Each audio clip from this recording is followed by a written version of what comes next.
Atteint d'une myélite, une inflammation de la moelle épinière à ses 14 ans, François Denisard est paraplégique depuis ce tragique événement. C'était un peu violent parce que je me suis couché un soir, j'étais pas bien.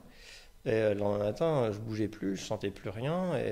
Et le problème, c'est que c'était en phase aiguë, ce qui fait que c'était évolutif. Et c'est monté à la respiration, au bras.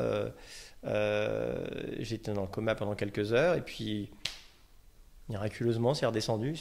Donc là, l'espoir naît. Pour avancer, il faut se raccrocher à quelque chose. À l'aube d'une nouvelle vie, le sport et le golf n'apparaissent pourtant pas comme une évidence. J'étais plus attiré par une forme de réussite professionnelle, puis spontanément, quand il est arrivé mon problème, j'ai moins été attiré par le sport parce que j'y trouvais pas de plaisir. Voilà. J'ai accompagné des copains au golf, j'ai tapé quelques balles, même si c'est très très délicat quand tu es assis sur un fauteuil comme ça. Donc les premières années ont été très très difficiles. Alors pour surmonter ces difficultés, François s'entoure. Le pharmacien se lie d'amitié avec Franck Duhamel, son employé qui l'aide depuis 6 ans dans son quotidien et surtout pour le golf. Au départ, il n'avait pas l'handi-golfeur. Et là, pour le pousser dans son fauteuil classique et porter son caddie, il avait vraiment besoin de moi.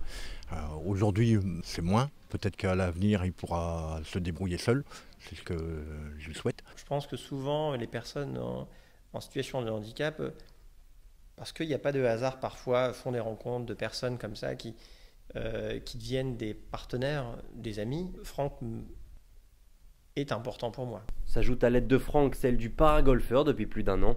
Sportif avant sa paraplégie, François se tourne depuis 8 ans vers le golf, un sport qui peut paraître hostile, mais qui avec le paragolfeur change sa façon de jouer.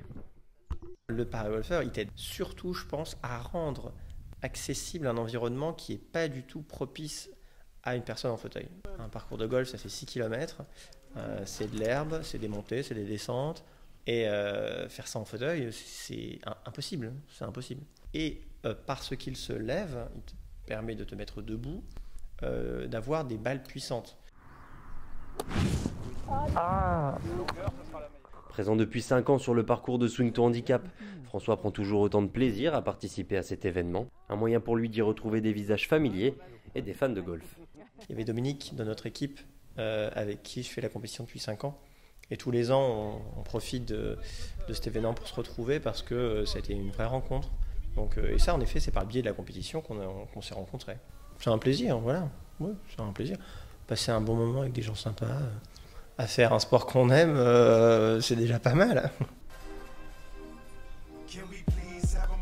De retour sur les greens de Mérigny, le nordiste aura rythmé la journée de son équipe.